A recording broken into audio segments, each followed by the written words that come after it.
Hello दोस्तों, मैं हरिओम आपका प्रकाश स्टडी में आपका स्वागत करता हूं। जैसा कि हम आपको पता था कि प्रतिशत चैप्टर पढ़ा रहे थे, आज उसका पार्ट 2 है। कल हमने क्वेश्चन किए और आज उसे आगे करते हैं। जैसे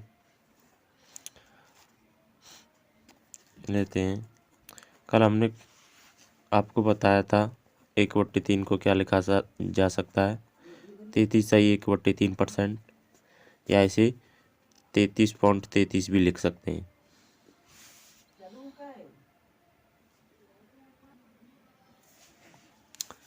इसे ऐसे भी लिख सकते हैं, जैसे 1/6 को 1/6 इसे लिख सकते हैं हम 16.2/3%, या 16.66 भी लिख सकते हैं। जैसे एक है 1/12, इसे लिख सकते हैं 8.1/3%, या 8.33 ऐसे भी लिख सकते हैं। जैसे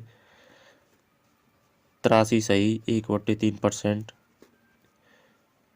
इसे लिख सकते हैं 83.33, या 5/6 ये भी लिख सकते हैं। जैसे 1/7 है, इसे लिख सकते हैं 14.2/7%, या 14.28%, ये भी लिख सकते हैं। जैसे 28.4/7, इसका ये मतलब 4 गुना है, यानी 2 गुना है, तो 2 गुने के इसको लिख सकते हैं 28.56%। जैसे 1/8 है, 1/8 इसे लिख सकते हैं 12.5%, या 12.1/2%।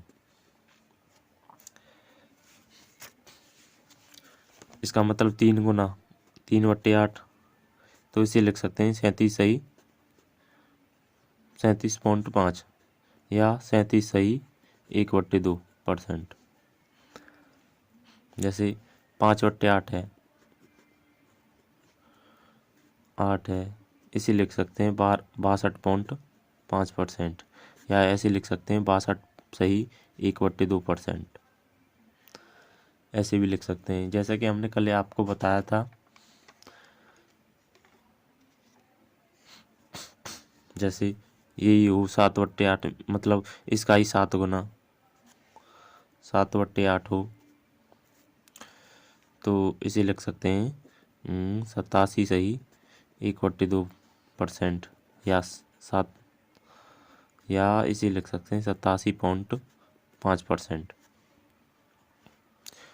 जैसे आगे और बताया था हमने 1/9, इसे लिख सकते हैं 11.11%, या ऐसे भी लिख सकते हैं, या 11.1/9%, ऐसे भी लिख सकते हैं। जैसे इसी को मतलब पॉइंट को, जैसे 2/9 हो, तो इसे क्या लिख सकते हैं 22.22, ऐसे भी लिख सकते हैं। अगर हमारा पॉइंट यहाँ से यहाँ धर दीजिए तो ये हो जाएगा मतलब 2.22%, इसे लिख सकते हैं 1/45%। जैसे 4/9 हो, इसका मतलब 4 गुना 1/9 का 4 गुना, तो इसे लिख सकते हैं 44.44। यानी डबल संख्या रिपीट हो रही हो तो समझ लेना, मतलब उसके नीचे ये 44 हो, तो मतलब जैसे 11 हो, 22 हो, तो समझ लेना बट्टे में 9 आ रही है। जैसे आगे लेते हैं 6/11, जैसे इसमें 6/11 है तो इसमें आएगी 54.54, यानी ये रिपीट हो रही है संख्या पॉइंट के बाद भी। जैसे और लेते हैं हम 1/12, इसका है 8.1/3%, या ऐसे लिख सकते हैं 8.33। जैसे और लेते हैं हम 1/13, इसे लिख 1/13 इसे लिख सकते हैं हम 100/13, या ऐसे लिख सकते हैं 7.69%, या 7 सही 9/13%, ऐसे भी लिख सकते हैं इसे। और लगभग इसे 7.7 भी लिख सकते हैं, बहुत से लिखते हैं। जैसे हम भी आगे यूज करेंगे, आगे और लेते हैं। जैसे अब क्वेश्चन लेते हैं हम, कल हमने जैसे बताया आपको, क्वेश्चन लेते हैं अभी, रुको। जैसे एक क्वेश्चन लेते हैं, ए की आय बी की आय में 44.44% कम है, तो बी की आय ए की आय से कितने % ज़्यादा होगी। जैसे ए की आय बी की आय से 44 यानी ए की आय बी की आय से 44.44 कम है। 44.44 मैंने अभी लिखाया था आपको, ये होता है, यानी डबल संख्या रिपीट हो रही है, बट्टे में तो 9 ही आएगा, ये 4 गुना है, यानी 1 4 से कितने % कम हो रही है, इससे ये 4 कम हो रही है। किसकी आय से, ए की आय बी की आय से, यानी बी की आय से, पहले ये बी है हमारी 9, इससे 4% कम हो रही है, 4 कम हो रही है, सॉरी माइनस आएगा, तो ये कितनी हो जाएगी, 5 हो जाएगी।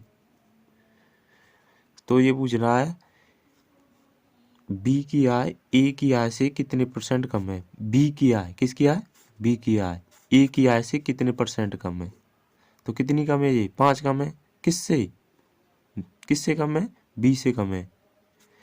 बी की आय ए की आय से, सॉरी, बी की आय ए की आय से किससे कम है, बी से, यानी 5 कम है। किससे, 5 नहीं, सॉरी 4 होगी, 5 और 4, 4 कम है। किससे कम है, बी से, वो सॉरी ए से, 5 कम है, इंटू 100%। के लिए 100 लगा दिया, 5 से काट देंगे, 5 दूनी 10, तो 20 चौका 80, ये हमारा आंसर हो जाएगा।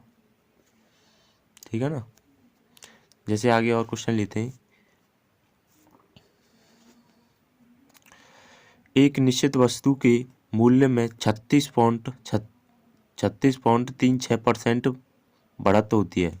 यदि ग्राहक उस वस्तु पर समान व्यय समान रखना चाहता है, तो उसे उस वस्तु की खपत में कितने % की कमी करनी चाहिए। एक निश्चित वस्तु के लिए के मूल्य में 36.36 यानी 36.36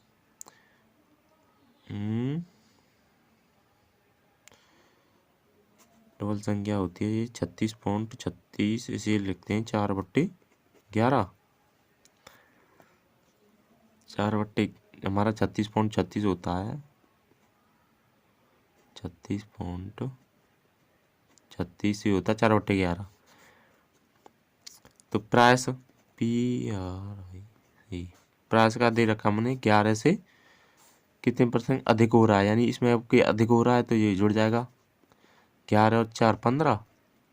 तो और खपत का मतलब, ये तो हमारा प्राइस का रेशियो हो गया, और खपत का इसका उल्टा होता है, अपोजिट होता है, ये 15:11 हो जाएगा।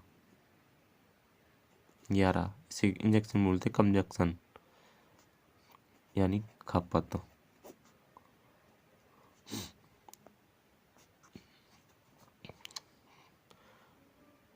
तो ये पूछ रहा है कि चाहता है तो उस वस्तु की खपत में कितने % की कमी होगी। पहले 15 थी, अब 11 हो गई, कितने % की, या कितने की कमी होगी इसमें, 4 की। किसके रेस्पेक्ट में, यानी पहले 15 थी, अब 4 हो गई है, यानी 15 की रेस्पेक्ट में 4 की कमी इंटू 100,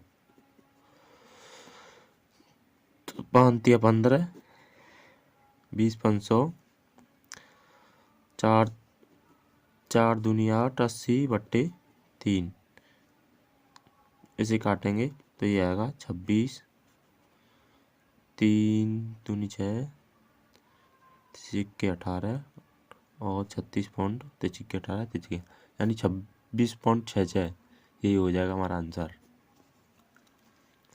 जैसे आगे और क्वेश्चन लेते हैं,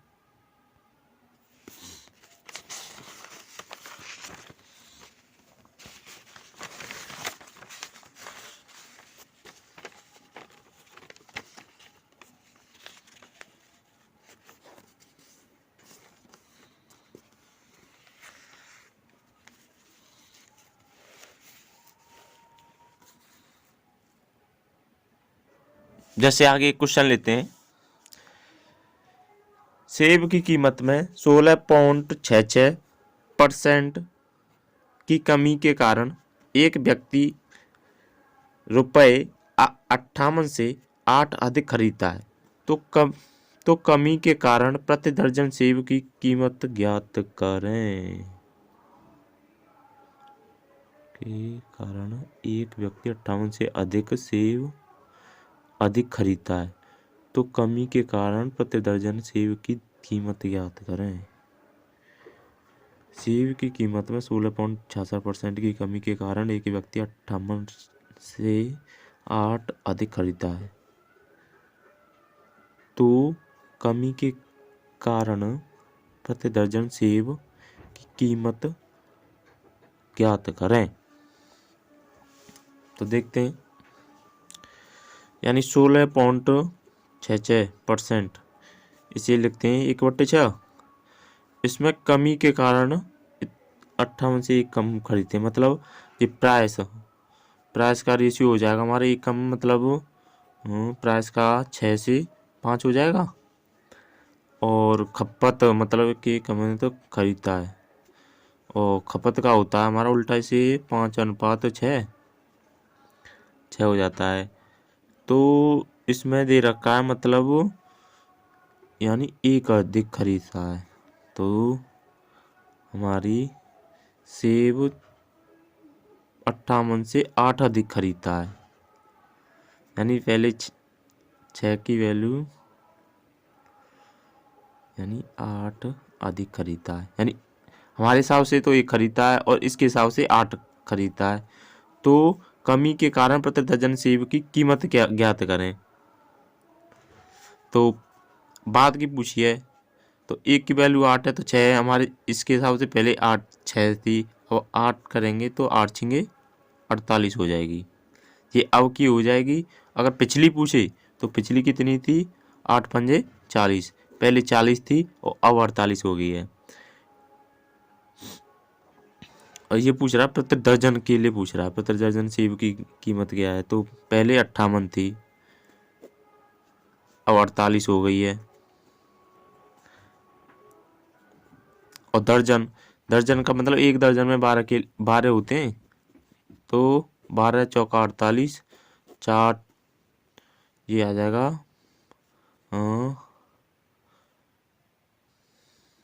तो 2 से काट लीजिए, इसे आ जाएगा ये 14.50 ये आ जाएगा लमसम। 12 चौका 48, 4 चौका सही है, इतना आ जाएगा 14.50। जैसे आगे क्वेश्चन लेते हैं। एक विद्यालय में 70% विद्यार्थी लड़कियां हैं, लड़कों की संख्या 510 है, तो स्कूल में कुल कितने विद्यार्थी हैं। एक विद्यालय में 70% लड़कियां हैं, यानी 70% कितनी है, लड़कियां हैं, तो 70% लड़की हो गई गर्ल, तो बॉय कितने होंगे, 30%, यानी सब कोई भी चीज़ सही हमारी 100% होती है, तो 70% उसमें लड़कियां हैं, तो 30% हमारे लड़के हो जाएंगे। अगर 30% की वैल्यू लड़कों की वैल्यू दे रखी है 510, तो 1% की वैल्यू हो जाएगी हमारी 0 से 0, यानी 51/3, 1% की वैल्यू। तो स्कूल में कुल कितने विद्यार्थी हैं, 100% पूछा है, तो 100 का यहाँ कर दीजिए, 100 यहाँ कर दीजिए, ये 1% है, और 100% होती है कोई भी चीज़ सही 100% होती है हमारी।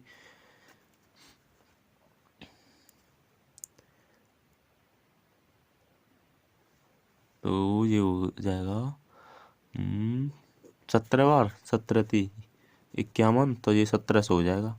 तो कुल हमारे विद्यार्थी कितने थे, 1700 हो जाएंगे। जैसे आगे और क्वेश्चन लेते हैं। किसी संख्या के 60% में से 60 घटाने पर परिणाम 60 आता है, तो संख्या क्या है। किसी संख्या के 60% में से 60 घटाने पर परिणाम 60 आता है, तो संख्या क्या है, यानी वो संख्या कौन सी है। यानी 60% है, उसमें से 60 घटाने पर 60 ही आता है। तो यानी 60% की वैल्यू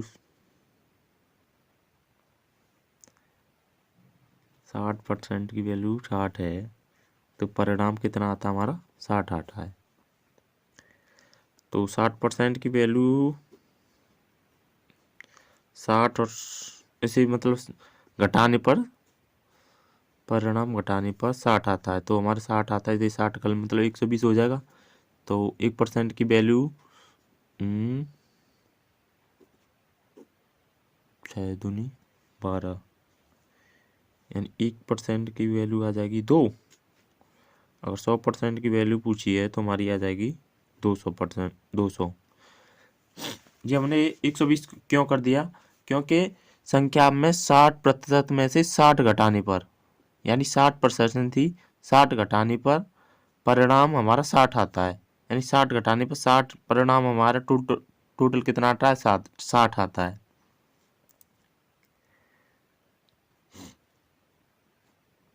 तो 60 घटाने पर परिणाम 60 आता है हमारा। तो 60 घटाने पर, तो 60 इधर ले जाएंगे, मतलब सॉरी ये ऐसे होगा, मतलब ये माइनस का होगा यहाँ पर। जैसे 60% है हमारा, इसमें से 60 घटाने पर परिणाम हमारा 60 आता है। परिणाम 60 आता है, तो मतलब 60 घटाने पर, तो 60% की वैल्यू 60 को इधर ले जाएंगे, 120 हो जाएगा हमारा। तो 60% की वैल्यू मतलब 120 है, और ये 1% की वैल्यू हमारी 2 हो जाएगी। 1% की वैल्यू हमारी 2 हो जाएगी। अगर 100 कोई भी चीज़ सही हमारी 100% होती है तो ये 200% हो जाएगी। तो वो संख्या क्या है? हमारी संख्या है वो 200। ये हो जाएगा हमारा आंसर। ये यहाँ मिस्टेक होगी मेरी, माइनस है, सॉरी। जैसे आगे क्वेश्चन लेते हैं हम। यदि ए की आय बी से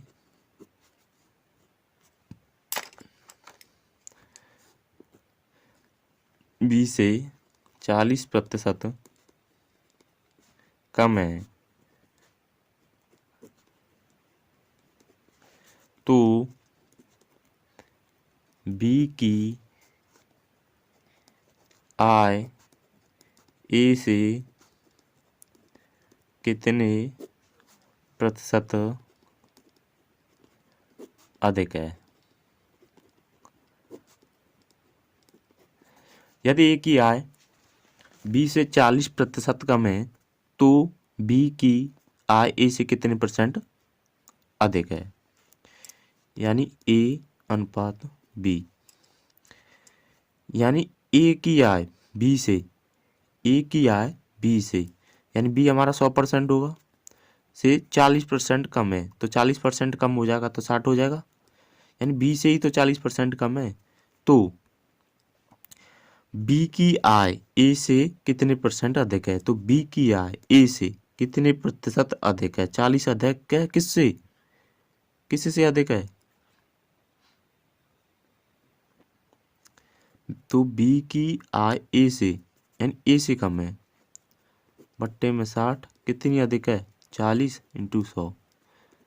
0 से 0 काट दिए, 2 से 2 बार, 2 से 3, यानी 2/3 इंटू 100। 2/3% कितना होता है? हमने अभी आपको बताया था, ये होता है 66.66। आगे हमने बताया था अभी।